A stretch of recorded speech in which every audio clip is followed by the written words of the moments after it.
Hey guys, welcome back. Thanks for being here with me. On today's lesson, we're going to talk all about minor scales. We're going to talk about how to play them and also how to connect them to your minor chords. And I did make a major scale version about this topic, about how to play the major scale and how to connect those to major chords. If you haven't watched it, I'll link that down below for you. So let's just get right into it. So first of all, the minor scale is one of the modes of the major scale. And just like how major scales have shapes associated to them, right? The minor scales have shapes too. And I'm going to show you a side-by-side comparison of the major scale shapes and the minor scale shapes. And I want you to notice how they are exactly the same. The only thing that's changed is the root note or the key identifier. I like to think of it as key identifiers because it's more descriptive of what it does.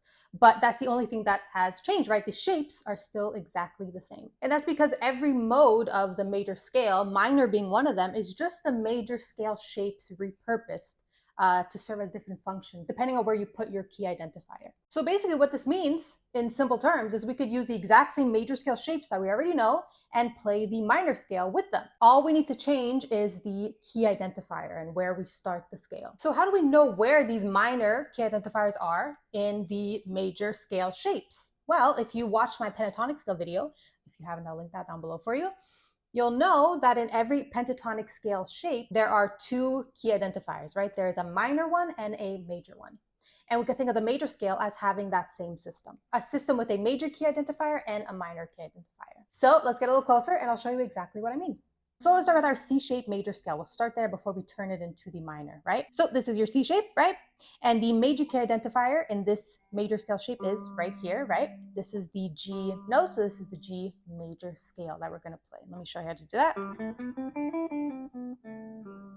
And to connect this to a chord, that would be pretty simple, right? This is the C-shaped major scale, so we'll just connect it to the C-shaped major chord. Now, if you want to play the scale shape in the minor mode, we have to look at where the minor key identifier is, right? And that is going to be right here.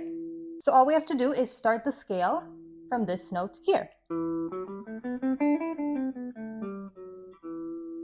And now how do we connect this minor scale to a minor chord? It won't work with the regular C shape, right? Because that is the major chord. So you'd have to plug in the minor chord where this note serves as the chord identifier in the minor shape. So that would be the A-shaped minor chord, right?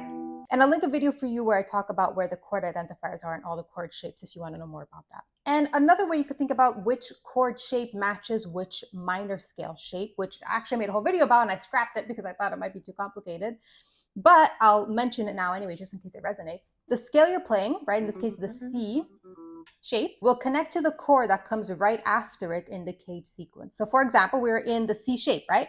So that means the associated chord to this scale will be the A-shaped minor chord, right? Because A comes right after C. So let me play that scale and chord together for you so you could see how they connect.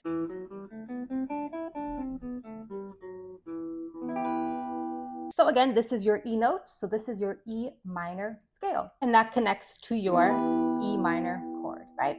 And now onto our A shape. So this is our A shape. And this is our A shape major scale with the key identifier being right here on this note.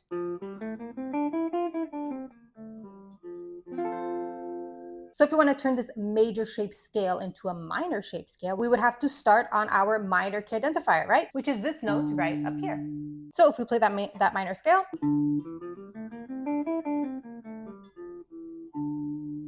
and now to connect this minor scale to a minor chord, we have to plug in the chord shape where this note on this string serves as the minor chord identifier, right? And that would be the G shape, right? And again, G comes after A in the CAGED sequence, so that's why we would connect the A-shaped minor scale to the G-shaped minor chord. So we'll play those together.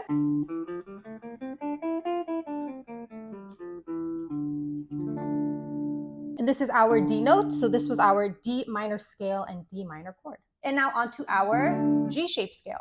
And the major key identifier in this scale is right here, right? Now, if we want to turn this shape into the minor scale shape, we would have to start on our minor key identifier, which is right here. So let's play that scale starting from this note.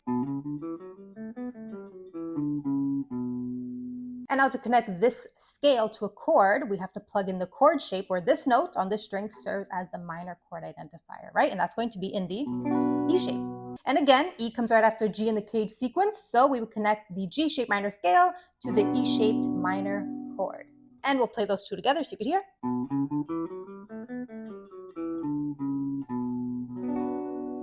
And now onto our E shape. And this is the E shape major scale with the major identifier being right on this note here, right? Now if we want to turn this shape into the minor scale shape, all we have to do is start on our minor key identifier, right? Which is right here. So let's play that same scale shape starting from this note right here.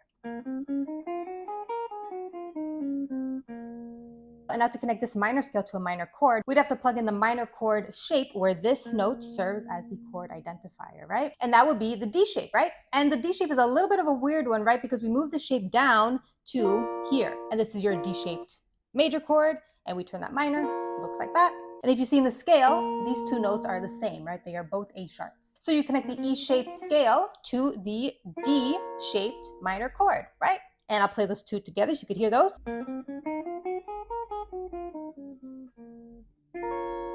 And again, since our key identifiers here were the A sharp note, so that was your A sharp minor scale and your A sharp minor chord. And again, the D shape comes after the E shape in the CAGED sequence, right? So we would connect the D shaped minor scale to the E shaped minor chord.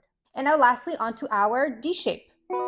This is our D shaped major chord, and the major scale associated to this would be something like that, right? With the major key identifier being right here, right? And now to turn this major scale shape into the minor scale shape, we have to start it on our minor key identifier, which in this shape, that is right here.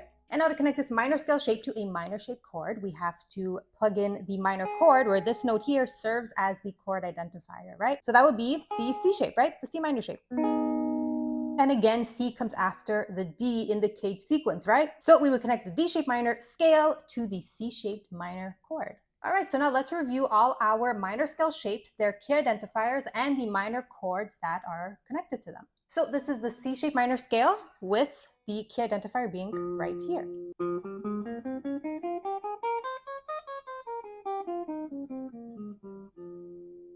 And the minor chord that is associated to this shape is the A-shaped minor chord. And on to our A shape, and the minor key identifier is right here.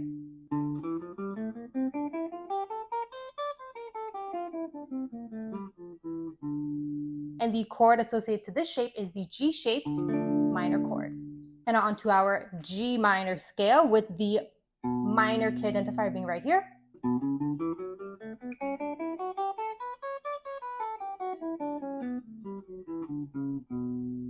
And the minor chord shape that is associated to this minor scale shape is the E-shaped minor chord.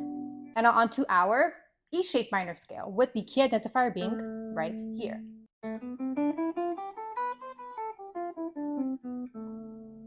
And the minor chord shape that is associated to this scale is the D-shaped minor chord.